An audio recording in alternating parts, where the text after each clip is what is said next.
أهلا بيكم، معاكم أماني من قناتي أسهل وصفة وأسرع طبخة.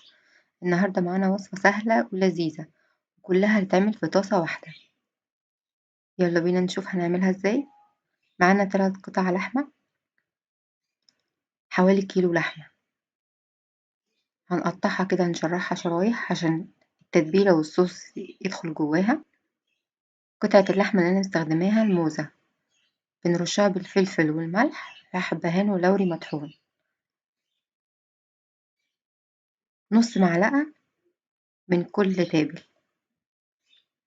معانا طاسة سخناها كويس، هنحط حوالي معلقتين زيت و3 معالق زبدة أو سمنة.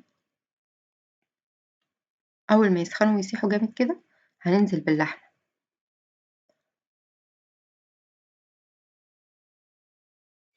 ونسيبها لغاية ما تاخد لون، نقلبها على الجانب الآخر.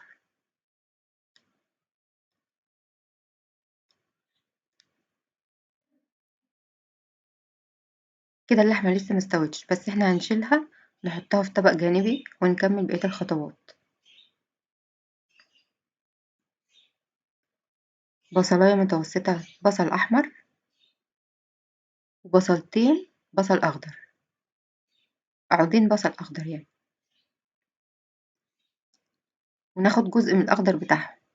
ودي كوباية مية، اللي حابب يحط مرق كوباية مرقة يحط. هنسيبهم يغلوا كده لغاية ما لونهم يختلف ونرجع فيهم اللحمة تاني تكمل سواها. يفضل لو مفيش لحمة موزة يفضل تكون قطعة لحمة بتستوي ما بتاخدش سوا يعني. هنغطيها ونسيبها تستوي على نار متوسطة.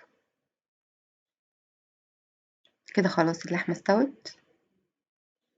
شايفين خطوات سريعة وسهلة ازاي؟ يلا بقى انزلي اعملي لايك وشير وسبسكرايب عشان يوصلك كل جديد. احنا هنا رفعنا اللحمة في طبق جانبي وغطيناها لغاية ما نكمل بقية الخطوات. دي علبة كريمة طهي حوالي 200 مللي. هنقلبها كويس. اول شايفين الصوص قوامه عامل ازاي؟ اول ما يوصل القوام ده خلاص بنطفي النار ونحط معلقة مستردة كبيرة ونقلبها كويس بالصوص. ودي رشة بقدونس، دي اختياري، لو حابة تعمليها عادي، مفيش بقدونس مش مشكلة. هنقلبهم كويس مع بعض. ودلوقتي هنقدم اللحم. هنحط الصوص كده. وممكن كمان تعملي حاجة تاني، لو حابة ترجعي اللحمة في الطاسة وتخليها مع الصوص تقلبيها كلها، بس أنا حبيت أقدمها كده. دي كانت وصفتي ليكم النهاردة، سهلة وطعمها تحفة ولذيذة. متنسيش اللايك والشير.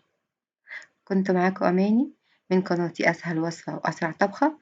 دمتم في حفظ الله.